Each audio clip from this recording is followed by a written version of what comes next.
现在婚恋市场上80、90年代那都是成了大龄未婚了，现在这00后慢慢成为了相亲的主力军，你就会明显的发现啊，他们跟80、90后的择偶要求完全不一样。这80后的群体啊，现在呢主要是以离为主，图的就是现实，你条件我条件，哎，咱俩孩子啊互相能不能接受，主打着谁也别嫌弃谁，大伙过日子，只要稳定了，咱别再离就行了。这90后年代里面啊，这女性的找对象分为3派，一派呢属于做梦的，始终坚持的是有车有房有经济条件，主打的就是我无你有，我有你优，彩礼多少3金多少，就是要个保障，这样呢我才能够跟你结婚啊。那第2派呢就是属于这个恋爱脑派，哎呀，你没车没房，我死了我都跟的啊！结果真嫁过去之后，各种抱怨，当初我怎么跟了你这玩意儿？婚姻当中呢，各种纠结，是离呢还是不离呀？离了我能找什么样的呀？这第3派呢，属于清醒派的啊，男人没用，我就搞事业，哎，事业搞好了，我才能嫁得好。结果年收入30万，一定要找个年收入100万的，少1万都不行。奶奶的，主打个低质量的婚姻不如高质量的单身啊！这类女人是最难搞的呀。这90后的那个男性啊。这里面呢，这一部分呢是迫于现实，抓紧买车买房，准备票子，争取娶媳妇儿啊！你再晚了是娶不着了呀。主打个你的要求我都满足啊，讨好型婚姻。这还有部分男性呢，直接躺平，爱咋地咋地。既然啥都看不上我，该躺平躺平。我穷我吃土啊，出门300块钱能搞定的，图个情绪价值，绝不在其他女人上多花1分钱。那00后的婚姻观啊，那完全不一样，能让他们给整崩溃。极度主张这个民主自由，婚姻自由，自由到咱俩虽然结了婚了，但是你过你的，我过我的啊，谁也别干涉。另外呢，就主打个低欲望，谈恋爱太累，不如打游戏，不想结婚，不想生孩子，甚至不想奋斗，只要把自己的欲望降到最低啊，就能无欲无求。国家为了提升啊这结婚率啊，在这一代身上那是操碎心了呀。当你劝他们啊不结婚，老了就会很孤单啊，他们会立马反驳：我有猫有狗有游戏有电影有小说有朋友，哎，穷则独善其身。你再劝他们不生孩子，老了没人照顾，他们又会反驳：生孩子就一定有人照顾你吗？能替你养老那是钱，不是孩子啊！反正啊，怎么地都给你怼回去了。也有一些想结婚的啊，分了几类。这一类呢，上来这女性就问了：你有车有房有存款没？没有，我们结婚干什么？我又不是嫁给你吃土的。主打个坚决抵制恋爱脑啊。这男性呢就问了：你谈过恋爱没？同居过没？有过打胎史没？有过，我要你干什么？反正就是你要我有，我要你干净，不然咱俩不合。还有一类啊，这思想独立的，也是属于人间清醒的，流行拼婚，你出房我出车，你首付我还贷款，婚后 AA 互不相欠啊，孩子一人一个姓，生娃之后谁的工作都不能耽误，共同出资找保姆，两边的都是爷爷和奶奶，过年的是各回各家各找干妈。还有一类主打的是精神恋爱啊，找恋爱搭子，我想谈恋爱了你出来，不想谈恋爱了啊，各自生活，别打乱我的生活节奏。要么清醒的要命，要么就是主打的随心所欲，我的心啊都跟着操稀碎啊。宝儿，你属于哪一种啊？给大家说一个过程哈，很尴尬，结果又很幸福的相亲经历。今天的周末啊，大家都放假嘛，我就安排了几对相亲伙伴见面。这其中就有一位姑娘呀，95年的啊，在国企工作，这个个子不算高，长相甜美可爱。跟她相亲这个男士呢是94年的，在央企上班。这两人呢就约在了今天中午啊要见面相亲的。原本呢男士的意思呀是去接这个姑娘啊，但人家女士呢可能不想男士麻烦啊，就说自己去打车过去。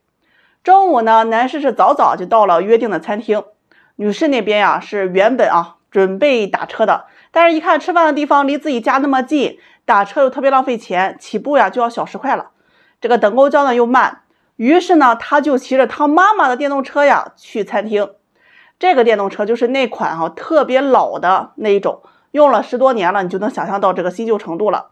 电动车骑起来哈就发出那种嘎吱嘎吱的声音，走路哈走边上都能听得到，而且那个车闸还不太好使啊。这到了餐厅啊，这个姑娘呀就找了个偏僻的地方停车，怕被男士看见嘛，毕竟人家姑娘啊这个面子薄。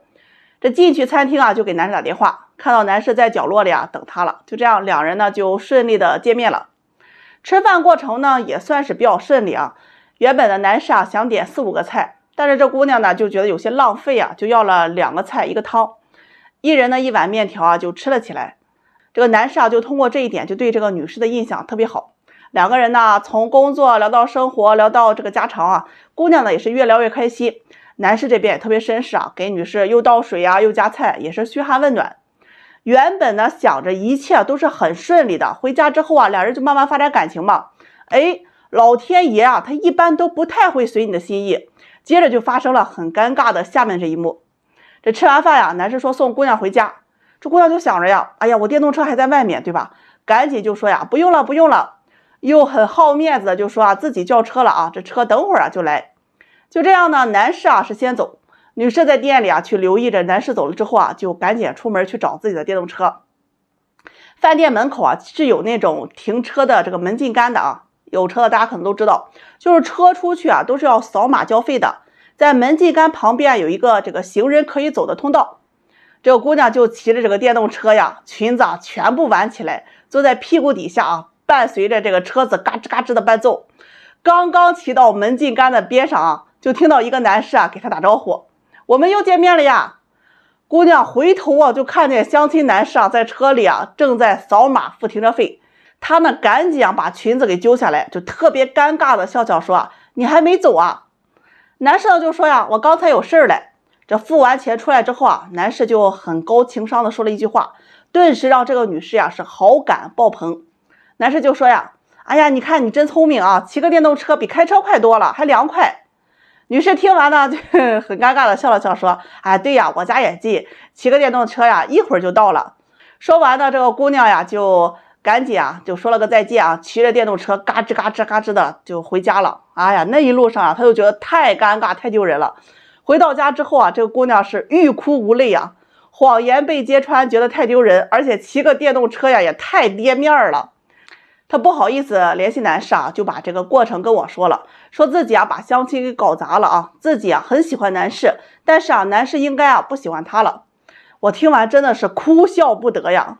那我就去打电话给这男士啊，男士人家也笑着说呀，自己很喜欢这个姑娘，不装不做作，而且很大方，知道过日子，而且呢这个人呢也很温柔啊。至于骑电动车呢，反而给他留下了一个很好的印象。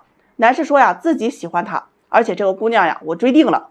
听完呢，我心里啊就觉得哎呀很甜呀，就是不论你觉得再尴尬的事情，在有爱的人眼里啊都是你的可爱之处。这听着男士啊处处去维护这个姑娘，夸这个姑娘，真觉得这个姑娘呀这次啊是遇对人了。喜欢你的人，你的缺点在他眼里啊那都是优点，不喜欢你的人呢，在他的眼里啊只能看到他对你的厌烦和嫌弃。本期视频仅仅讨论一小撮部分女性捞女。我在这行做了有10多年啊，是不是捞女一眼就能分辨得出来？今天给你们一次性讲清楚什么是捞女，她们各自的段位以及一些特征啊，大家可以做个分辨，生活当中一定要避雷。在中国当下婚恋市场上面，绝大多数女人对婚姻的需求啊，大多数啊都是精神满足以及物质保障。所谓的精神满足就是我要找一个有眼缘的，对我好的，自己喜欢的嘛。物质保障是觉得我要和你结婚，你要有车有房有年收入，才能够保障家庭的稳定。这是婚恋市场上面大多数很正常女人的择偶要求。而捞女啊，顾名思义啊，她的目的性很强，只有一个字，捞。她要求你能够满足她的物质需求，喜不喜欢你这根本不重要。重要的是啊，你能够给她带来她想要的就是钱。捞女是很善于利用情感关系来获得利益的。我们举个例子啊，一个普通的女孩子，她会因为你不陪她，不安慰她，觉得你不关心她而对你提要求，表达自己的各种不满。而捞女的关注点只会让你不停的去花钱转账，不然她就会生气。那你呢，只能用钱来解决。他们将感情和物质分得非常清楚，有时候会特别熟练的将各种领悟来的这些路数使用在多人身上，俗称养鱼，以实现利益的最大化。捞女呢，我简单给大家分下类，我说的不一定全，但是经验足够多嘛，可以给大家一个参考。我就把它分为初级、中级以及高级啊。初级捞女这种往往目的性没有那么强，主要就是贪。他们会善于利用男人的喜欢而去贪便宜，这类往往在认识的初期啊，不拒绝不同意，经常要求啊男方带他吃一些高档一点的饭啊，逢年过节要个礼物红包等等，一到确认关系的时候就拖拖拉拉，就这么爱吊着你。初级手段呀没有那么高明，他们一般就是贪你东西，你只要不给就会对你态度特别不好，这种很好辨别，就是你在追他的过程当中，你给他花钱他就会很开心，不花他就不搭理你。我曾经遇到一个很 low 的初级捞女，她长得很不好看，但是总有人愿意买单嘛。刚开始认识的时候，连外卖都得跟男人要，你是穷的连饭都吃不上了嘛？我就特别看不上这种，所以没确认关系，不停的跟你要礼物要红包的这种一定要放弃。中级捞女往往比较漂亮，你想想人家没点外貌资本，人家怎么捞啊？他们擅长玩的是暧昧。调动你的情绪价值，感情经验丰富啊，懂男人想要什么，让你感觉呢是忽冷忽热，而且懂得拉扯，给男人一种希望，让人觉得是有戏啊。时常故意去靠近你，让你觉得是若即若离。当你忍不住向他表露心迹的时候，他却会拒绝你。可是该收的礼物一样不落，手段比初级那是高明多了。他也很关心你，让你觉得很真诚，在这条爱的路上面啊，不停的去引导你，有选择的对你说一些真心话，然后感动之余呢，慢慢的就会让你沉迷其中。不能自拔的男人就会疯狂的给这些女人花钱，他们却从来不愿意或者很少给你花钱。